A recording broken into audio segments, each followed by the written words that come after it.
Previously on Quest Friends.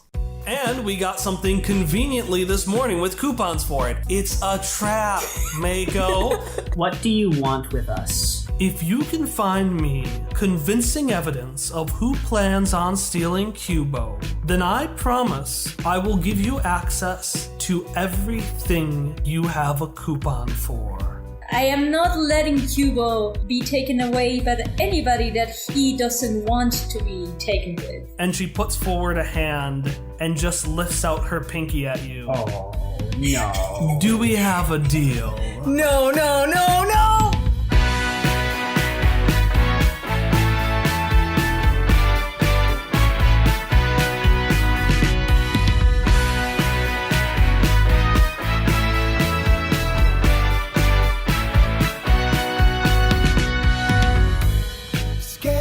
So, before we continue, let's make one thing perfectly clear. Disasters happen all the time in the Ninth World. In the Beyond, the Iron Wind is violently but silently tearing up entire villages and turning them into horrific renditions of themselves. In some unknown part of the Steadfast, the leaders of the Jagged Dream are convening and planning their next big target. But the tragedy we are discussing today is happening in a relatively modest room in a very, very non-modest town. As everyone watches Lorraine leaning over her desk, requesting a pinky promise, once again from Hopper Scotch. Hopper looks at the pinky and then makes eye contact with Lorraine. And in his mind, Hopper has a skill called Meets Out Justice, which allows you to designate a given character as innocent or guilty. Lorraine's gonna be guilty, which decreases difficulty by one step of doing things against her. A thing that I would like to do right now is mind reading, because I have that. Yeah, so mind reading is a little different for us than it is in the core rulebook. Just because in the core rulebook, it lasts for about 10 minutes, and that's 2 episodes sometimes for us. So for us, mind reading is going to be Hallie's going to roll against me. Well, she's going to roll against Lorraine's level, and it only costs 2 intellect. And essentially what happens is if she fails, she gets to ask 1 yes or no question. If she succeeds, she gets to ask 2 yes or no questions and 1 general question. And she can basically do this in any scene that she has. So if she does it here, she can't do it to Lorraine again. But if Lorraine pops up, a little while later, then Hallie can run this ability again. And you said it's 1 step easier because you've designated her as guilty? Correct. Well, you're jumping straight to the solution of this mystery right away. Don't worry about it. No, it's fine. I mean, I think there's at least 50% odds that Lorraine hired this person just to make Hopper foil them. All right, I'm rolling. 13. All right, and you got 1 level, right? Yes. Okay. Ask me a yes or no question. Okay. Does she want Cubo for a specific purpose? Does she have any specific plans for it? No. Ask me another one. Is she working for someone else? No. Okay. I'm gonna write that down. No. Cool. Ask me an open-ended question. How happy is she here? Well, honestly, she doesn't like that she needs to be in Roulettia to get her excitement. She misses the excitement she had with you, and, she was really disappointed by actually being able to foil you. She wants someone to compete against, to get better against, and really, Hopper, if you wanted to know these things, you just had to ask. And she doesn't say that out loud, but she looks at you, and you can very much understand that, because you did not succeed your roll against her. Okay. She just let you. That infuriates me so deeply that I can't respond to it. Are you going to be okay, Hallie? No, I'm not going to be okay. Okay, so after he'll make eye contact with her for like a couple charged seconds while he's trying to read her intentions here. And then he will say, I'd like to add an addendum to this agreement. No one here, and he gestures to his party behind him, comes to any harm at any time during this weird job you want us to do. Hopper, it's Roulettia. You know I can't promise things I can't control. Promise what you can control. I promise that I personally will not bring your innocent friends to harm. Or your underlings? Them too. Okay. He'll do the pinky promise. Yeah, you do the pinky promise, and then what do? He will step back a little bit, and he's very tense. He has a very hardened, neutral expression on, and he'll put his hands back in his pockets and say, "Where do you want us to go?" Oh, I mean, you're the investigator. You're the heroes. I trust you to do it yourself, but. Good old Bob, I need to give him something to do. He's got some forms for you. And if you ever want to take a break, I have taken the liberty of reserving 2 rooms in Tommy Funbuck's Funhouse and Hotel. And I've even taken the liberty of signing them under your name, so you don't have to worry about any confusion there. Great. I believe of the 2 rooms, yours is 157. What's the second room for? Oh, whatever you want. No, that's fucking creepy. I don't want the sex implications. I'm gonna X card that. Okay. And she's gonna wink. That's what she's gonna do. Take that however you mean. This doesn't feel any less suggestive. What is the second room number? I'm sorry, we don't have to do this. I just thought at first that she got in 2 rooms for us, but then the way she phrased it sounded like 1 room was for us, and the second room was for a different thing. And Hopper wants to know what that thing is. Yeah, and she just winks in response. Okay, that's fine. I don't need to know. I'll know it because it's under my name. Yeah, it is under your name. Okay, cool. Are we done here? Yeah, we're done here. And then Hopper will open the door, not go out himself. He's going to hold it open for everyone else. Everyone out. I need to have a word. Shock will say, "Goodbye, Miss Styles," and then turn around and walk out. Mishai's also going to say goodbye. Hopper, I'll be right out. He's going to give her an expression that clearly says good luck, and then he'll go out. Ellie crosses her arms and she's pretty close to Lorraine. She knows that she can't tower over anyone, but she kind of gets as bristly as she can and looks Lorraine dead in the eyes and says, "I've had a really long day. It's been a really, really shitty morning. It's been really stressful. I have so many children right now. Look, I don't know what all your history with Hop is, but you need to stop playing games right now. Stop messing with his head. Stop." In doing my research, I found a great admiration for you, Ellie Badge. Independent, hard-working, and not ever hesitating to take the offensive. And she leans in and stands up and she smiles and she says, "I will say, for being so bad at it, you're awfully invested in protecting people." Oh, we all just went silent. No, the sound wasn't broken. None of us could say anything. We all just went silent. It was dead. Holy shit. Ellie's gonna shoot out her claws and punch the wall right by Lorraine's head. She doesn't move. Yeah, I didn't think she would. Stop. I've got the claws. I've got the muscle. You've got a big mouth. That's all.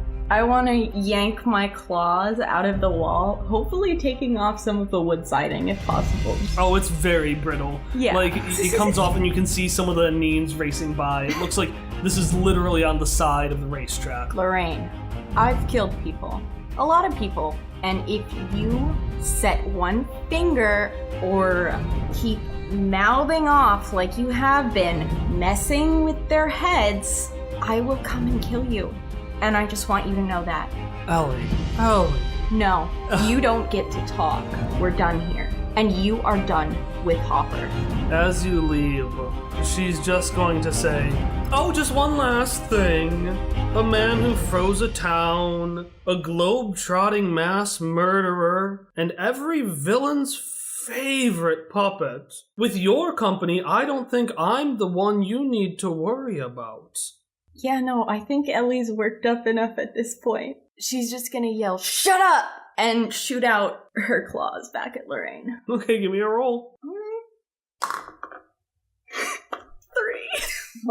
Ellie's very bad. She's not aiming very well.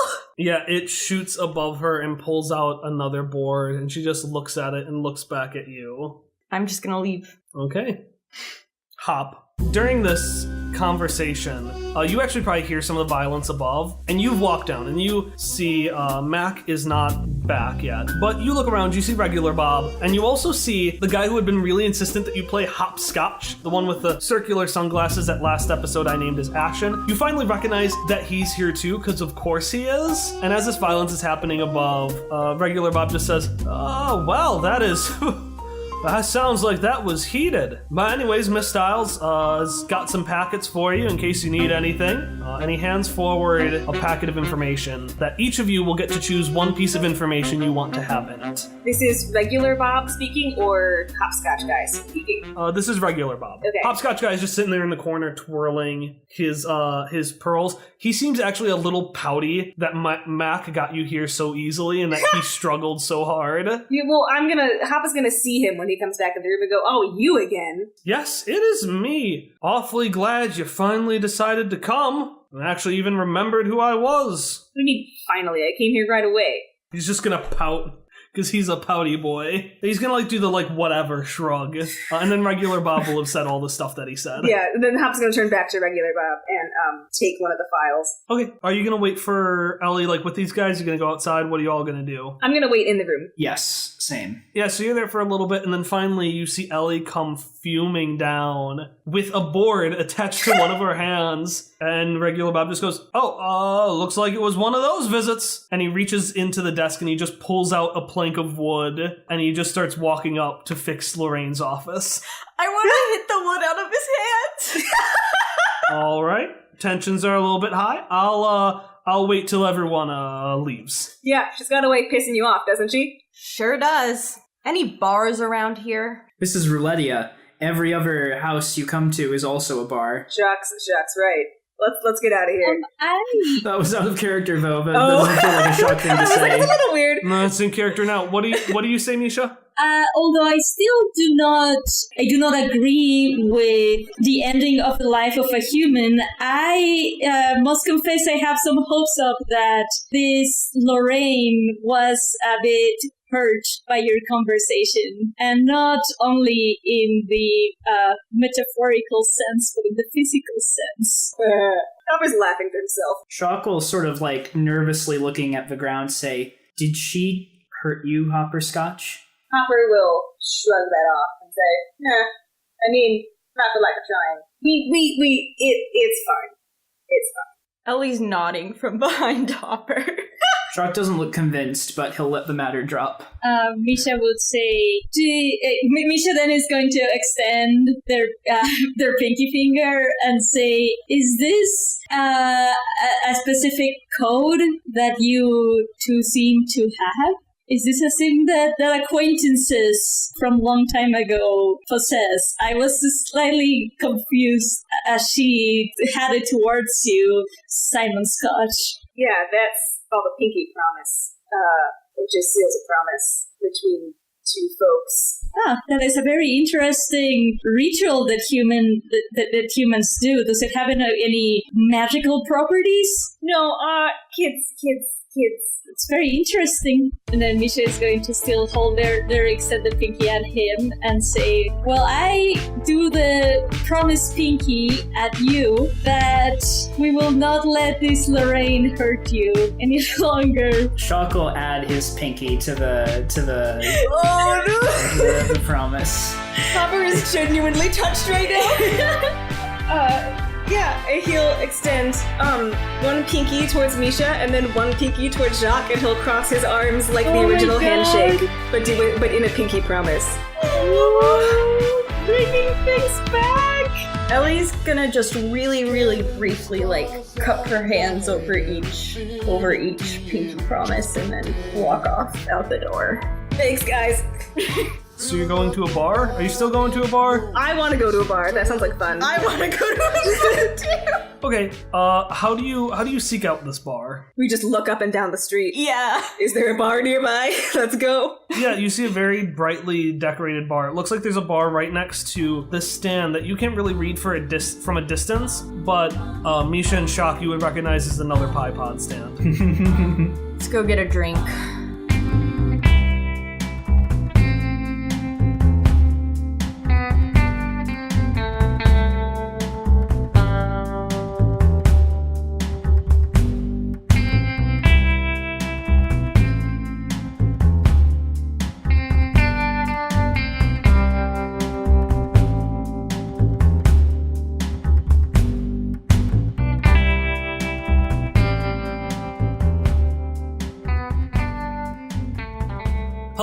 welcome to the announcement break for episode 24, Questionable Measures, Part 6. I am Kyle, your GM, and today we're going to talk about announcements like we usually do. So to start off, our intro and outro music are Hitoshio and Friends, both by Miracle of Sound. I also want to remind you that if you Tumblr or tweet out with the hashtag QuestFriends, then you'll be added to a name pool that I will be using to name people, items, and basically anything I don't already have a name for. We just recorded a session yesterday where I used, I think, 2 names, and I'll let you know when those sessions come up. So I really am pulling from that pool, and I want more names to pull from, so please tweet out. Another benefit of following us on social media is you might have learned that in celebration of our 1-year anniversary, which is today, right now, this very second, we're having a 2-part celebration, and it's time for us to talk about part 1. So to celebrate our 1-year anniversary, the first thing we're going to do is on Friday, October 5th, so that's not this Friday, but the next one, at 8 p.m. Central Time, we are going to be having a Q&A session and raffle. The Q&A portion is pretty self-explanatory. Send us questions via social media, via our email, questfriendsquestions@gmail.com, or via the form link below, and we're just gonna hang out with you and talk about some of those questions. But in between those questions, we're also going to be raffling off a handful of items. So before I get into how you can enter that raffle, let's go over to Kyle to see what the items for today are. Take it away, Kyle. Thanks so much, Kyle. So on that stream on October 5th, we've got 5 prizes for 5 lucky winners. Our first item is a handmade, personalized Everett Beanie dice bag made by our friends over at Pixel Plush Dolls. This colorful and unassuming beanie is backdropped by the dark, empty void of your soul. Our second raffled off item will be a personalized character sheet for your character in the system of your choice, drawn and written out by our own Emily Strawn.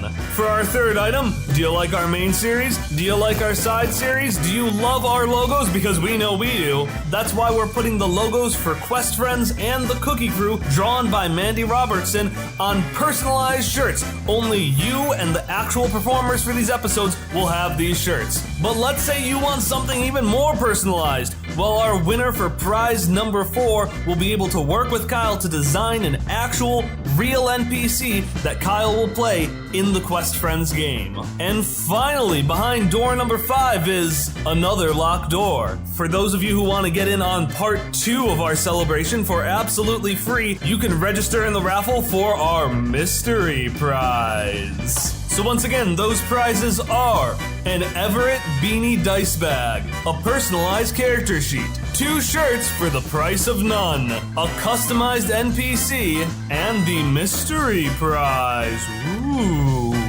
For more information on these prizes and how to enter the raffle, follow the link below. Back to you, Kyle. So that's right, we're giving away 5 prizes. We tried to create things that were really personalized and things that we thought listeners of our show would really like. Because we want this to be a celebration of you all who have, been with us either this whole time or relatively recently. No matter when you hopped in, we're just really excited that you're here to celebrate this 1-year anniversary with us. So to enter the raffle or submit questions, all you have to do is select the link below. We'll also be posting it up all over social media. It'll be on our website. I'll make an individualized page for it. And that's going to take you over to a survey. The survey is 100% optional. You don't have to fill it out, but it's going to contain important information so that we understand what brings people to our show and what we can do to really market ourselves and find more folks to enjoy this thing that you enjoy, and also help improve your enjoyment of it as well. So we'd highly encourage you to fill it out. If you fill it out, once you select the submit button, it'll pull up a little prompt that'll give you the link to the raffle submission page, or on the top of that survey document, it'll also have a link to the raffle page if you'd rather just jump straight into the raffle. And on either of the forms, you can submit Q&A questions if you'd like as well. The reason they're separate is because we want to make sure we have the very anonymous survey be separate from the, by its nature, non-anonymous raffle entry. So that's what we've got for you today. Again, that Q&A stream is going to be on Friday, October 5th at 8 p.m. Central Time. The survey and raffle will be open until the very second that starts. So once it hits 8 p.m., the raffle is going to be closed. So make sure you get yourself in before then. Other than that, we got the rest of our episode going. Next Monday, we've got the second part of the Cookie Crew. And then the Monday after that, we have the next part of the core campaign. So whether it's for the Cookie Crew, the next part of the campaign, or the Q&A session, we will see you then.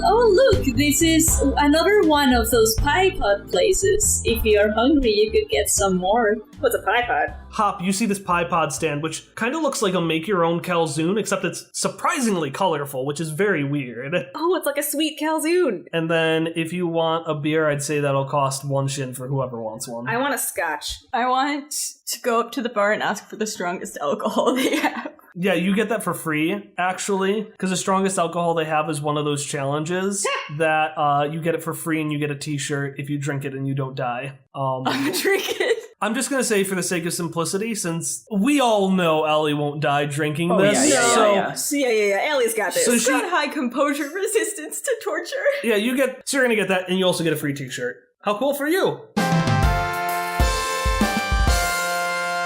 I tossed the free t-shirt at Misha. Yeah. Because they got their new t-shirt and I figure they like clothes. I want to say that they are going to put it over the t-shirt that they already have right away, but it's probably not tall enough for Misha, because Misha's pretty tall, so it's gonna be like arriving up to like here. Yeah, it's a midriff shirt, but it's designed for Ellie, so it's very wide. So it's just like you've got this like little... It's like you've got a shirt dress that only goes down to, like, your midriff. That was, like, a style in the 80s. It's like one of those. Like, the exercise videos. Yeah, this feels like a functional style, like a half shirt over another shirt. I can see this. Yeah, Misha's just stuffing themselves with clothes, like, every episode. It's fine. All right, and then you all can take a seat and look at your stuff. Cool. Do we need to say now, like, what piece of information we want to get from the files, or is this... Whenever you open the file and look at it, or, like, you can look at the file and then tell me later, hey, here was a piece of information I wanted from the file. Okay.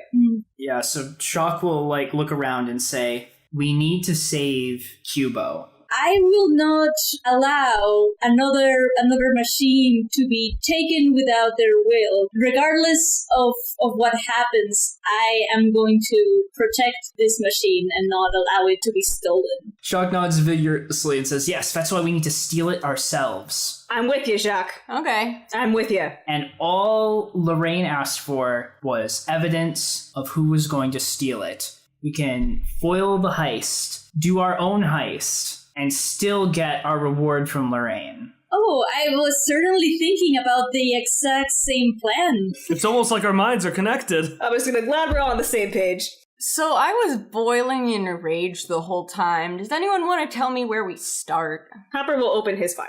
My information was going to be just anyone who has expressed interest in Kibo in the past, like has maybe tried to buy him before the auction. Yeah, there's a couple of files. You know that Tommy Funbuck is very anxious about Cubo being sold. Okay. He is the only person in the town Lorraine has not been able to get a beat on. He's a very, very secretive man.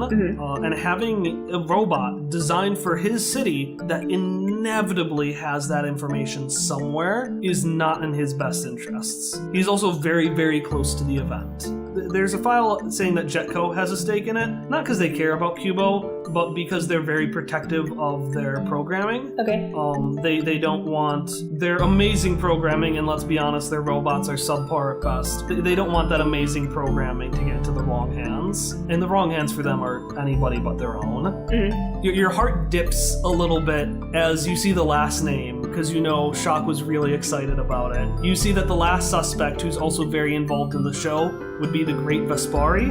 It turns out he's a con man who pretends not to be a nano, but actually is. Okay. And it seems like that is the whole shtick of him and a sibling of his who does similar magic. He's really invested in keeping their secret because that's really the only thing that keeps him afloat. Mm-hmm. So all three of those parties, it looks like they have information they want to be kept secret, which someone who has Cubo might be privy to. Okay, but remind me again, Jetco is the one auctioning off the robot. Yeah, that is a bit weird, and you can see that Jetco has put in a bunch of stooges to bet on it on their behalf, but Lorraine is still by far the most likely to be able to afford them. Like, she is filthy fucking rich. Yeah, like how much is he going for? He's going for millions of scratch. Okay, so Hopper will open that up and just say, well, there are a few people who might be interested in the robot, or interested in stopping them. I don't know what Lorraine needs it for, but I'm not sold on her motives. I'm gonna add Lorraine to my file, like with a pencil. Okay. Lorraine. What motivation are you gonna put next to her? Question mark, question mark, question mark? And then if he has like a clicky pen, he's gonna like be flicking it anxiously as he writes it down and thinking. Ellie's gonna peer over at that and be like, I don't disagree, but do you think maybe you're a little biased? I'm absolutely biased. Although I prefer to refer to it as experienced. Okay, good. So Shock wants to know, like, how is Cubo being sold and transported? Because Cubo is, like, in kiosk stations all over the city. So how is Cubo being, like, downloaded onto a flash drive or something and stuck around? Do they have, like, a kiosk ripped out that they're gonna, like, ferry around that's, like, the master kiosk or something? Well, it turns out Lorraine had referred to Cubo as that cute little robot a couple of times, and that's because he actually is very small. So Cubo is in the very top of that chess piece building in the middle of town. It looks like above the casino, above the hotel, at the very top there is a giant exhibit hall where they're going to be hosting the exhibit tonight, and one of the rooms has a giant auction hall. It looks like in a room up above that auction hall, like at the very tip of the building, because you know how like queen chess pieces usually have that ball on the top? Like up in that very top, he's an adorable little ball on a stand, and this stand is kind of connected to all the kiosks. Okay. So he's centralized there, and they'll probably just pull him out and plug in his replacement. And they're going to do that immediately as the show starts. Like, that platform is going to go straight down. I guess I had a follow-up question to that, and that is, what is the security around that place? Like, how, like, are there, like, shifts? Are there, like a bunch of guards, or is it, like, a mostly unprotected area? Yeah, so security is pretty tight right now. They're setting up the show, and, you know, there's a whole lot of workers. And it seems that Roulettia has this general distrust of, like, the more working class someone is, the more they seem to have a distrust of them, which is completely unfounded, but it's there. So a lot of the people setting it up, it looks like they're going to have a high security right now as they set up the event. But then when the event starts, it looks like most of the guards are going to shift out, and security is going to be a lot lighter. Just because they don't want to freak people out, right? They don't want to make people worried. So security is going to get a lot lighter when the show starts. And if you want, you can get an asset on trying to figure out where specific guards are placed at specific points whenever you go to that area. Yeah. I just don't have like a map written out right now. Okay. But it looks like they shift out occasionally. One thing to note though is that she is written down, must be very careful. They will be within the guard. And next to it, you see a drawing of a clock, of a raptor swooping downwards, and of a serrated blade. The Jagged Dream. The Jagged Dream is trying to steal Cubo. Yeah, that sounds about right. I think Lorraine already knows who's actually trying to steal it and is just toying with us. That's her way. So I guess we just have to figure out how to stop the Jagged Dream from getting it by getting it first. Okay, so wait, I'm confused. Are we stealing the robot? or are we stopping the theft of the robot? And Shock, you can see Lowell just leaning over you looking at the paperwork. Shock will just turn to Lowell and say, it's both of those things. And then he'll look back at everyone else and be like, it's him again. When Shock mentioned that Lowell was there, Ellie just kind of like half-heartedly punched the air where she thought he might be. She's still just very upset. He reflexively says, ow. We're doing both because we want to steal it first. We have a better chance of doing that successfully if we know how and when the Jagged Dream is going to try to do it, if they're trying to do it. Oof, Jagged Dream, I recognize that name. Is that what we're doing? We saving the world from the Jagged Dream? Because I am in. How does stealing a robot relate to stopping the Jagged Dream? You know about the Jagged Dream? I don't think we talked about it much after you were in my head. Well, I haven't been in your head long. I mean, I just got you to tell me about yourself. A Jagged Dream, nasty, nasty folks. I mean, I not a big thing to be taken seriously. They got what, one cell? No, we've heard 3 cells. Oh, good for them. I mean, bad for them. I know what you meant. I don't suppose you have any relevant thoughts about stealing from the biggest building in a city. Well, I mean, I can't say I have much experience from it. Will say, though, Tommy Funbuck. Can't believe that guy's still around. He's not going to let anyone into his tower easily. That guy does not like good people. But if you can get into his company, you can get basically anywhere. Not that I'm suggesting, you become bad guys. I can't go along. Well, I guess I'm going to have to go along on the ride for that. But I would like not to, if possible. You know what I'm saying? No, I appreciate it. And we don't have a lot of time now because we have to get this plan underway, but remind me later. I'll tell you more about myself if you want. And then he looks at the rest of the party and says, everybody should hear. He looks sincere. This, jokey face goes away for a second. He says, well, thanks, man. I really appreciate that. And then he disappears. So Lowell brought up the idea of getting close to Tommy Funbuck to get us into the building. But he said that Tommy Funbuck does not like good people. So I don't know if that's... How is it that Lowell knows so much about that? I don't know. And he left before I asked. But I just wonder how old the two of them are, Lowell and Tommy Funbuck. He said some weird stuff. Like what? He just can't seem to remember what time he's from, and I kind of get the feeling that things have changed around here. He knew about the Jagged Dream, but none of his information was accurate to what they're like now. So who knows? Well, we certainly should explore more about the past of these Lowell after we solve our current problem. Agreed. You said Tommy Funbuck doesn't like good people. You guys are screwed, but you should just send me right in there. I got this. I'm a terrible protector. I'm a terrible mother. I'm a terrible partner. Oh my god, that's right. Hey, you want to take a GM intrusion, Emily? Yes. Who are you going to give that other point to? Misha for being savage early on this session. Yeah, because as you say all those things, you hear a very faint, high voice just kind of do a little cough behind you, and you just see Zoe nervously standing there, holding an envelope. I'm gonna turn around and hide Zoe.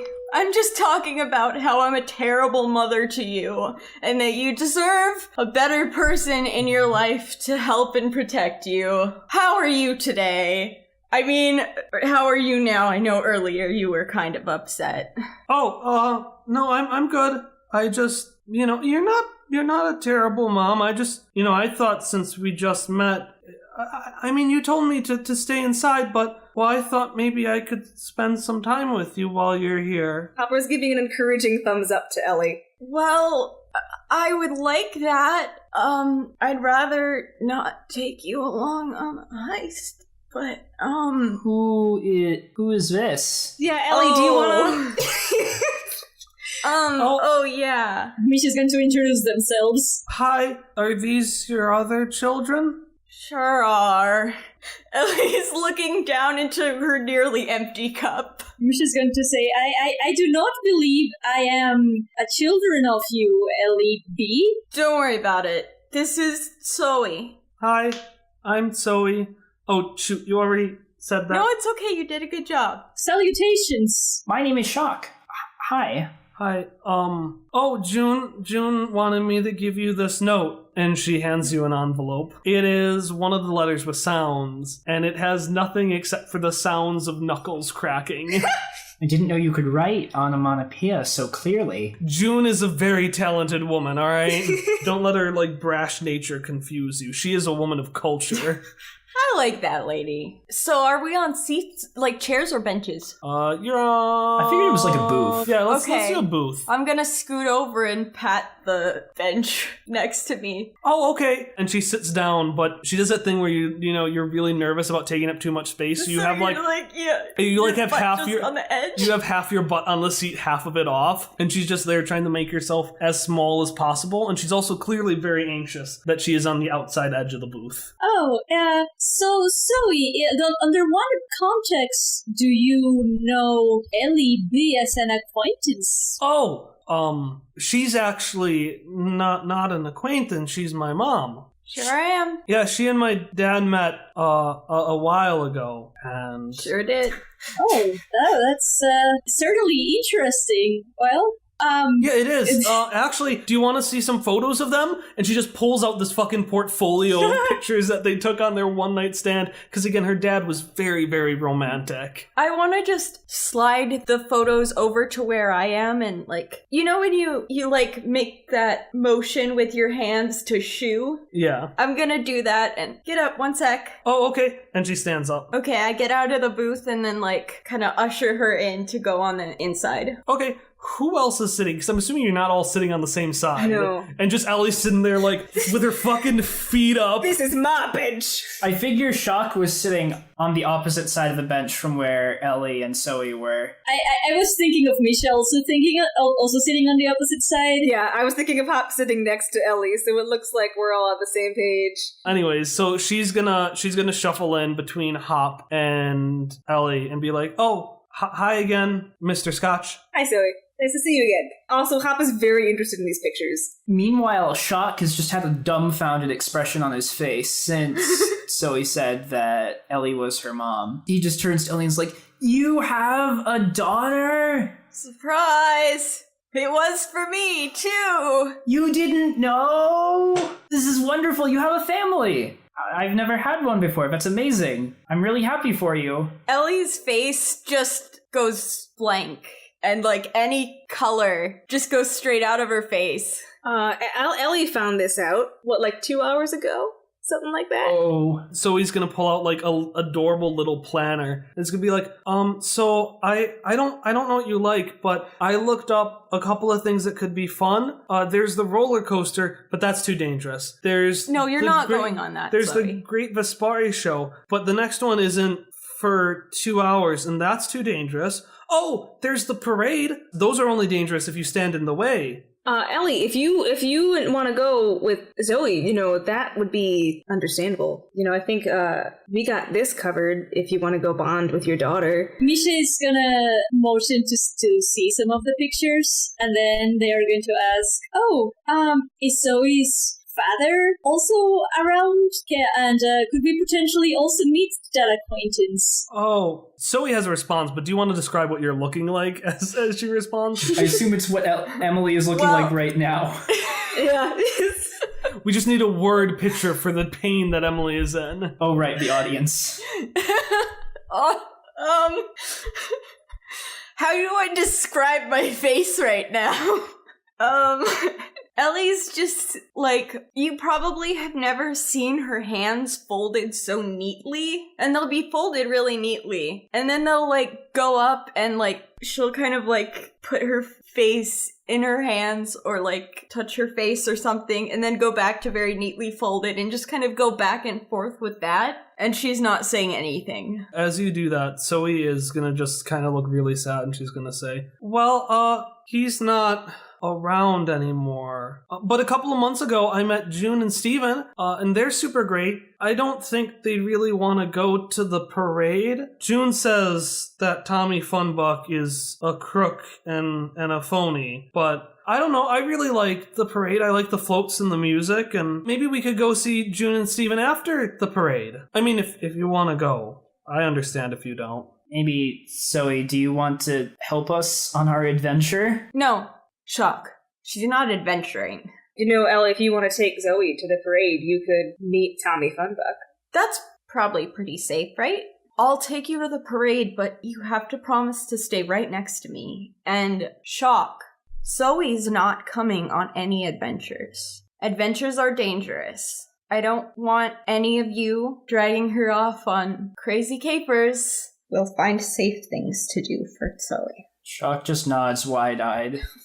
Hopper's gonna say, if you want to take them to the parade, I have a bad feeling about the second room that Lorraine talked about. I'm gonna go investigate that. Well, I always believe that no one should be alone in endeavors, so I propose to accompany you on investigating this room, Simon Scotch. Thanks, Misha. That's a good choice. We can use our mental link to keep in touch between the groups, so we're not cut off like we were before. Yeah, we should have thought of that last time. Yeah, we realized that real late. Well, we wanted to go on a date. God.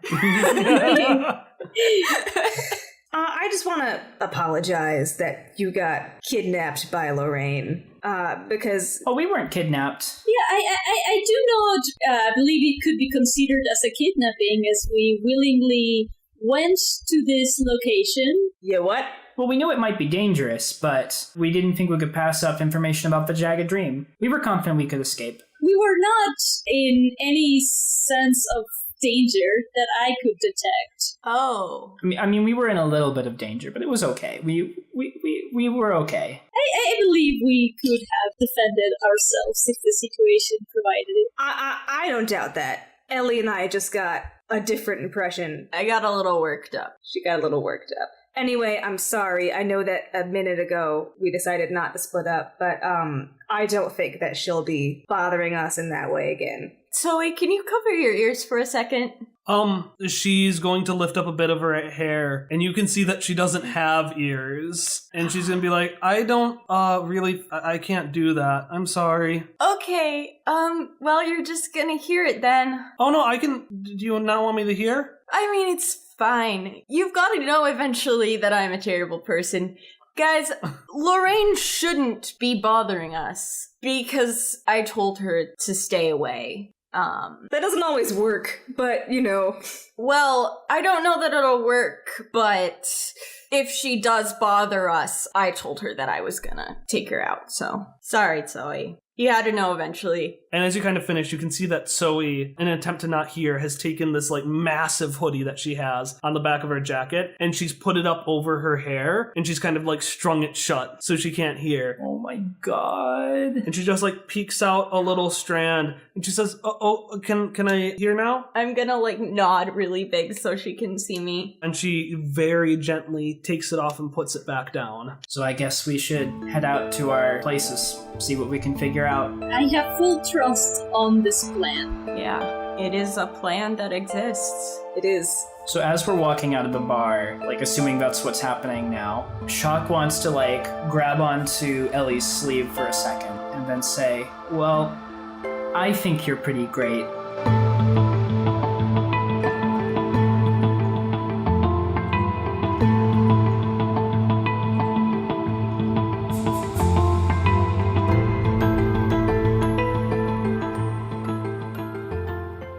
Are you going to be okay, Kyle?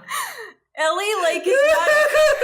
I think we broke our GM. I haven't expected... I've never seen someone actually break on camera in front of me before. It's so nice seeing Kyle break.